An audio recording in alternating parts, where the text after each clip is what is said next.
Hello सांगने आज भिडियोटी मु खराबेल suit करी चलते स्टार्ट करवा। जदि भिडियोटी भल लगे ताले लाइक शेयर और सब्सक्राइब करने को जमा भी भूलें। सकाळु सकाळु मोर आज बहुत सारा काम थिला तो से मुझे सकाळ वीडियो शूट कर पारनी। तो चलते स्टार्ट करवा। आज दीपर खाद्यपाई मुझे पोटल आलू रसा बनई दूची। देन मो सकाळे शाग भाजी देती आठी मो पोई डांगर गोटे तरकारी करी आ देख मो झी ए पेटेवा स्टार्ट कर तो सी बार बार पलटि जाऊपर मु पोटल को टे चाउल बटा दी भाजी दूची।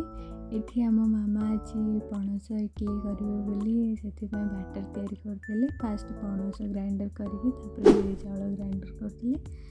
तापर मु आउ गोटे कखारु फुल बनवा रखी। आम लंच ये रेडी होगा आपने देखिपे। ये देखु आम लंच भी रेडी हो सारे। मामा को आज टी पखाड़ खाइबा इच्छा है तो सी आज पखाड़ बाड़ी देती आ मोर तो नॉर्मल खाद्य मुझे खाइली ये देखिपे। तापर लंच खाई सारापर मुझे रेडी हो गली कहीं मत आज रिल्स भी बनवार था। तो मो लुकटा आप देखिपे। जदि आपण मानू भल लगे ताले कमेंट निश्चय कहबे। आज ये रही देखा नेक्स्ट ब्लॉग रे। Bye bye.